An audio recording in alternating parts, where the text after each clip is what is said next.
Your surname is not just a name on a document, it is a blood code that has been waiting for centuries for someone to decode it. And today, you are going to find out if Viking blood runs through your veins without you ever knowing it. Here is something most people do not realize. The Vikings did not just raid and leave. Between the 8th and 11th centuries, Norse warriors conquered, settled, and married across Britain, Ireland, and Normandy. They left behind children, they left behind farms, and they left behind surnames that millions of people carry today with no idea they are walking proof of Norse ancestry. The Old Norse language did not die. It fused into English, into Irish, into Norman French, and it hid itself in the most ordinary sounding names. Names like Johnson, names like Thorpe, names that sound so common you would never suspect they came from the longships. Today, we are decoding 10 surnames that prove Viking blood still flows in families across the world. From number 10 down to number 1, the surname that will shock you because you have heard it your entire life and never knew what it meant. And at the end, I will give you the key to researching your own name. Because if your surname is not on this list, it does not mean you are safe. It might just mean nobody has told you yet. Today, we are counting down 10 surnames of Norse origin, 10 names that millions carry. 10 pieces of living proof that Viking blood survived conquest, migration, and 1,000 years of history. From number 10 to number 1, the most common surname with the most hidden meaning. If your surname appears on this list, there is a strong chance your ancestors spoke Old Norse, sailed longships, or settled lands they took by force. And if your name does not appear, do not leave yet, because at the end of this video, you will know exactly how to trace your own surname back to its origin. And you might discover something that changes how you see your family forever. The countdown starts now. Number 10. Thorpe. This surname comes straight from the Old Norse word Thorp, which means village or settlement. When the Vikings established their farms across northern England and eastern Scotland during the 9th and 10th centuries, they named their new homes using their own language. Thorpe was not just a place. It was a marker of Norse occupation. In the Danelaw, the region of England under Viking control from the 800s onward, hundreds of villages ended in Thorpe, Scunthorpe, Cleethorpes, Mablethorpe. These were Norse settlements, and the people who lived there eventually took the place name as their surname. If your last name is Thorpe, or if you have Thorpe ancestors in your family tree, you are carrying the name of a Viking settlement. Your bloodline traces back to Norse farmers who claimed land in England and held it for generations. But this is just the beginning. Number 9. Crozier. This one hides its Viking roots behind a Norman French disguise. The surname Crozier comes from the Old Norse word cross, meaning cross. When the Vikings settled in Normandy in the 10th century, they adopted the local French language but kept Norse words embedded in their vocabulary. Cross became crossier in Norman French, referring to someone who carried a cross or lived near a crossroads. William the Conqueror brought thousands of Norman soldiers to England in 1066. Many of them carried surnames rooted in Old Norse, and Crozier was one of them. The Normans were not a separate people. They were Christianized Vikings who had settled in northern France just 5 generations earlier. Anyone with the surname Crozier carries a double Norse inheritance, once from the original Viking settlers of Normandy, and again from the Norman invasion of England. Your ancestors were Vikings who became Normans who became English, and the name never forgot where it came from. Number 8. Linklater. This surname comes from the Old Norse words hlin and kletter, meaning slope covered with linden trees or cliff settlement. It is a Scottish surname, born in Orkney, the archipelago off the northern coast of Scotland that the Vikings ruled for 6 centuries. From the 9th century until 1469, Orkney was not Scottish. It was Norse. The Jarls of Orkney swore allegiance to the kings of Norway, spoke Old Norse, and built their society on Viking law. Linklater was a place name first, then a family name. The people who lived on that cliff, who farmed that land, became the Linklaters. And when Orkney was finally ceded to Scotland in the 15th century, the surname stayed. Genetic studies show that Orkney carries some of the highest concentrations of Norse DNA anywhere in the British Isles. If your surname is Linklater, your ancestors were not just influenced by the Vikings.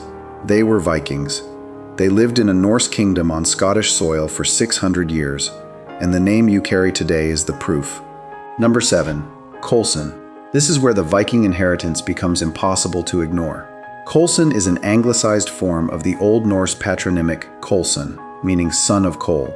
Coal was a common Viking given name, derived from the Old Norse word for coal, or dark one. In medieval Scandinavia, a man named Cole would have sons who were called Kolsdottir. When Norse settlers brought this naming system to England and Scotland, the patronymic stuck and eventually became a fixed surname. Coulson is not a place name. It is not an occupation. It is a direct male lineage marker. Anyone named Coulson is carrying a surname that declares, in Old Norse, "You are the son of Cole." And because the patronymic system was so dominant among the Vikings, this surname tells you something clear. Your ancestors spoke Old Norse, lived by Norse custom, and passed down a Viking name through the male line for so many generations that it became permanent. Coulson is a bloodline surname, and the bloodline is Norse. Number 6. Kendall. On the surface, this surname sounds purely English, but its roots are older and more Norse than most people realize. Kendall comes from the Old Norse words Ketil and Dalar, meaning Valley of the River Kent, or Cauldron Valley. The River Kent flows through Cumbria in northwest England, a region that was heavily settled by Norse Vikings coming from Ireland and the Isle of Man in the 9th and 10th centuries. These were not direct raiders from Scandinavia. They were second-wave Norse settlers who had already established kingdoms in Dublin and the Irish Sea. When they moved into Cumbria, they brought Old Norse place names with them. Kendall was one of those names. The surname appears in English records as early as the 12th century, tied to families living in or near the Kentdale Valley. If your surname is Kendall, your ancestors were part of the Norse-Irish expansion into northern England. They came from a Viking bloodline that had already conquered Ireland, and they carried that Viking identity into the English countryside, where it became a permanent surname. The valley kept the name, the family kept the blood. We have reached the halfway point, 5 surnames down, 5 to go. And if your name has not appeared yet, do not leave, because the surnames ahead are the ones that millions carry without suspecting a thing. These are the names that sound so ordinary, so English, that nobody stops to ask where they came from. But the answer is the same. They came from the north. They came from the longships. They came from a people who did not just raid and vanish. They stayed, they built, and they became part of the bloodline of Britain and Ireland forever. Subscribe now, because every week we decode the surnames of a different origin. And next week, your surname might be number 1. Number 5. Corbin. This surname conceals its Viking origin behind centuries of linguistic evolution. Corbin comes from the Old Norse personal name Korpr, meaning raven. The raven was sacred to the Vikings. It was the symbol of Odin, the All-Father, the god of war and wisdom. Norse warriors carried raven banners into battle, and many Viking men bore the name Korpr as a given name. When the Normans invaded England, they brought Norse-derived names with them, and Korpr evolved into the Norman French form Corbin. The surname appears in English records from the 12th century onward, primarily in regions with heavy Norman settlement. If your surname is Corbin, you are not carrying a French name. You are carrying a Norse name that passed through Normandy and entered England with William the Conqueror's army. The raven was not just a symbol, it was a bloodline marker, and that bloodline is yours. But the next surname is about to take this even further. Number 4. Grimshaw. This surname comes directly from the Old Norse words Grimr and Skogr, meaning Grim's wood or forest of Grim. Grim was a byname of Odin, the chief god of the Norse pantheon. The Vikings named places after their gods, and when they settled in northern England, they brought those sacred names with them. Grimshaw was a place in Lancashire where Norse settlers established a community in the 9th century. The forest was Odin's forest. The land belonged to the god before it belonged to any man. By the 13th century, families living in Grimshaw took the place name as their surname. But this is not just a geographic marker. It is a religious one. Your ancestors lived on land they believed was watched over by Odin himself. They built their homes, raised their children, and farmed their fields under the protection of the god of war and death. If your surname is Grimshaw, you are carrying a name that links you not just to Viking settlers, but to Viking belief. You are descended from people who worshipped the Norse gods in English soil, and the forest never forgot. Number 3. Anderson. Now we enter the territory of surnames so common that people forget to question them. Anderson is one of the most widespread surnames in the English-speaking world. There are over 2 million people with this name in the United States alone. and almost none of them know what it means. Anderson is a patronymic surname. It comes from the Old Norse and Old English tradition of naming a son after his father. Anders is the Scandinavian form of Andrew, and Anderson means son of Anders. But the key here is that the patronymic system itself is Norse. The English adopted it from the Vikings. In Scandinavia, patronymic surnames are still common today. Andersson in Sweden, Andersson in Denmark and Norway. When Norse settlers spread across Britain, Ireland, and later to North America and Australia, they carried this naming tradition with them. If your surname is Anderson, you are part of a lineage that traces back to a man named Anders somewhere in your family's past, and that man, or his ancestors, came from the north. The name sounds English because it became English, but the system that created it was Viking. 2 million people in America carry Norse blood without knowing it, and Anderson is one of the reasons why. Number 2. Johnson. If Anderson surprised you, Johnson will change everything. Johnson is the second most common surname in the United States. Over 1.5 million Americans carry it. In England, it ranks in the top 15. In Scotland, the top 20.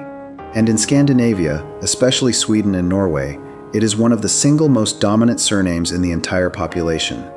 Johnson means son of John. But the structure of the name, the patronymic son suffix, is not English. It is Norse. The Old Norse word for son is sunra, and the Vikings used it to create surnames for centuries. When Norse settlers spread across England and Scotland during the Danelaw period, they brought the son naming system with them. Over time, English families adopted it. But the origin of the system is undeniable.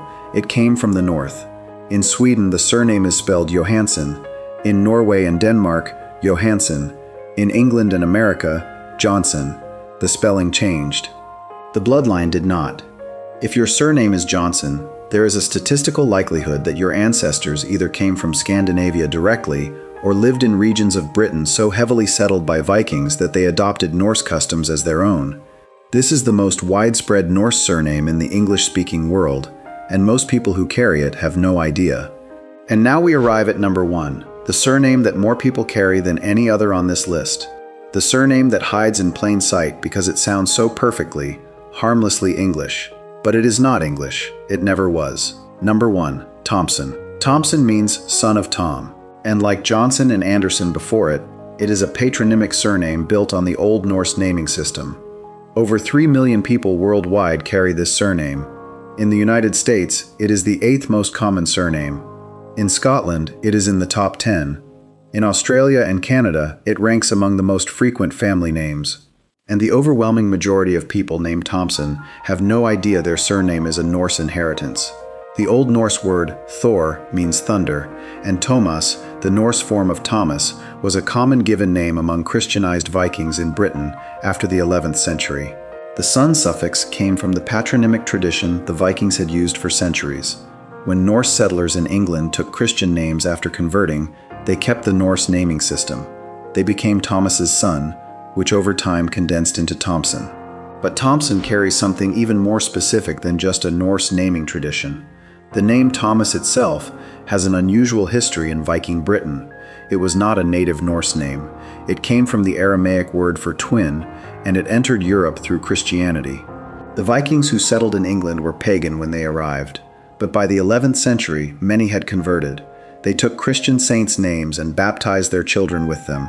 But they did not abandon the patronymic system. They simply applied it to their new names: Thomas's son, John's son, Peter's son. And because the son suffix was so deeply rooted in Norse culture, it became the standard way of forming surnames in northern England and Scotland, even among families who had no direct Scandinavian ancestry. The Vikings did not just leave their DNA, they left their language, they left their naming system, and they left it so deeply embedded in English culture that millions of people today carry Norse structure surnames without a single clue. If your surname is Thompson, you are carrying the fingerprint of a culture that conquered, settled, and never left. The Vikings did not disappear. They became you. What does this mean for you? If you carry one of these 10 surnames, or if someone in your family does, you are part of a bloodline that survived conquest, migration, forced conversion, and 1,000 years of history. You are descended from people who crossed the North Sea in open boats, who built kingdoms on foreign soil, who fought wars and raised families, and left a mark so deep it cannot be erased. But even if your surname did not appear on this list, that does not mean you are free from Viking ancestry. The Norse did not just settle in England and Scotland, they ruled parts of Ireland, founded Normandy, explored Iceland and Greenland, and reached North America 5 centuries before Columbus. The surnames on this list are just 10. There are hundreds more. Surnames like Iverson, Olson, Svensson, Gunn, MacLeod, Doyle, Fitzgerald. Names that carry Norse roots through Irish, Scottish, and Norman lines. The Vikings did not leave records the way the Romans did. They did not build stone monuments with inscriptions. They left their language, they left their names, and they left their blood. The most powerful thing about Viking surnames is that they survived. The Romans left Britain in the 5th century, and almost no one today carries a Roman surname. The Normans conquered England in 1066, and their surnames faded into the English population within 3 generations. But the Vikings left names that endure, names that 3 million people carry, names that define entire regions, names that people pass down without knowing what they mean. Because the Vikings did not just conquer territory, they became part of it. They married into local families. They converted to Christianity but kept their sons and daughters. They traded Norse words into English until the 2 languages became inseparable. And when the Viking Age officially ended in the 11th century, the Vikings themselves did not disappear. They just stopped being called Vikings. They became the English, the Scots, the Irish, the Normans, and their surnames became ours. The blood did not go anywhere. It just stopped announcing itself. Until now. Your surname is not just a label on a passport. It is not just something you sign on documents. It is the accumulated weight of every decision, every war, every love, and every betrayal made by people you never met, but who made you possible. If your surname is on this list, you now know something about yourself you did not know 20 minutes ago. You know that somewhere in your bloodline, there is a person who spoke Old Norse, a person who sailed a longship, a person who prayed to Odin or converted to Christ but kept the old names alive in their children. That person is part of you, and you are part of them. The Vikings are not ancient history, they are your history. They are in your name, and now you cannot unhear it. Drop your surname in the comments. Tell me what it is. If it appeared on this list, tell me what you felt when you heard it. If it did not, write it down anyway, because next week, we are decoding another 10 surnames from a different origin. And your name might be number 1. The Vikings left their mark in more places than you think, in more names than you suspect, and in more bloodlines than anyone ever counted. This is Bloodline Origins, and every surname tells a story. Make sure yours gets told.